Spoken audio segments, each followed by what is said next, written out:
Chapter 2. If I had a multi-converter.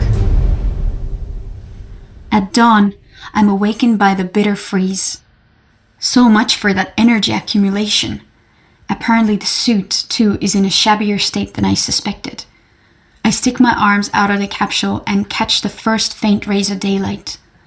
I wish the damn thing would rise faster. It is too cold to even think, let alone act. After what feels like forever, the daylight builds up and my suit captures enough energy to spare some warmth for me. Relieved, I stretch my whole body out into the light. With my thinking processes mobilized again, I start to notice all that is wrong and lacking. Flashing pains pierce my body in chaotic waves, and yet I feel uncomfortably numb. Grinding hunger pangs interject the all-consuming nausea. Sometimes my vision becomes so blurred that the grey ice fields and red streaked skies blend into a bloody blob. Then my eyes capture everything with an exhausting clarity. The scattered stripes of snow between the harsh permafrost mounds, the shadows of chasms and cavities underneath the ice, clear smooth patches of translucent teal. As my suit's accumulating the star's energy, I gaze at its shimmering polygonal surface with envy.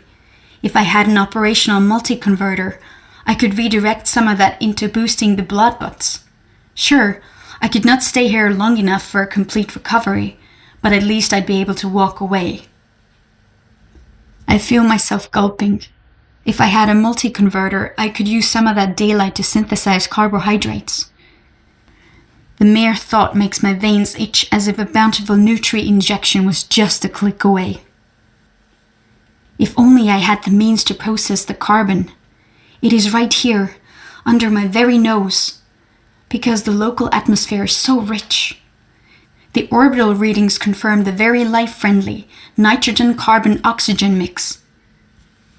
Down here, I can even glimpse some pale cloud shreds above the distant horizon. With such amounts of oxygen and carbon, coupled with visible water condensation, there has to be a substantial biosphere present. Knowing this gives me hope that our mothership didn't bring us here in vain. By the way, I've noticed a curious regularity. This planet's rotation seems to match our circadian rhythms rather well. The white star reappears at similar times in regard to my natural resting period. I examine the vastness above. Its hues of pale red have turned to bright blue when I wasn't looking. Blue air and white star signifies life. We all knew as such on the ship. On a gutsy whim, I pop my visor open and carefully inhale the raw, unfiltered air. Instead of choking, I find myself rejuvenated. Even the cold no longer bites, only makes me feel more awake. I breathe in with gusto and draw strength from the fresh air, despite not having any body mods that enable additional atmosynthesis. With the cool breeze and tender starshine caressing me, I could stay like this forever. But I must not. It is time to get moving. I click my visor shut and push myself upright. My legs feel even more wobbly than yesterday, and I assess the cracks in the capsule's pewter shell. I'd formed a clear plan by the time I awoke. Such is the somnotraining side effect. Since our minds are being fed all the skills and knowledge while dormant, recalling that knowledge also works the best when we're asleep.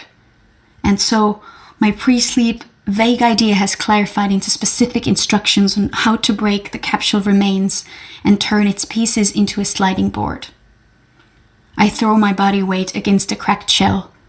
The capsule bounces and creaks spitefully but holds together. I pick another bigger crack and hurl myself against the shell again. On my fifth try, I hit a weak spot, and the shell crumbles into pieces. Once I recover some from all the hard work, I sort through the shell fragments. I pick a curved piece that is large enough for me to comfortably sit on. I also set aside 2 thinner slivers, handy for pushing my vehicle along the ice. I do not, however, have any intention to work a smidgen harder than I must. Nope. Instead, I intend to harness the icy winds and make them drag my eggshell chariot. This plan too clarified into a mental blueprint as I was sleeping. I yank the emergency releases on the life suit's shoulders. A tiny explosion throws the lid off the back container and spreads the smart fabric all around me. With great relief, I note that the capsule's self-cannibalizing protocol that fed the Bloodbot's emergency crunch has not reached the parachute, and the fabric is in perfect working order. I stick the tethers onto my vessel's edge and shape the mist-thin shroud into a flying sail. Another attempt to awaken the wrist terminal shows nothing but the same fluttering error message. No hope to find any landscape readings or navigation aid.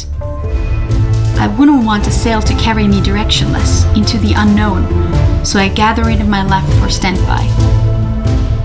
I cast one final glance to the capsule's wreckage and push myself into motion, to the star-setting direction, towards the call of open water.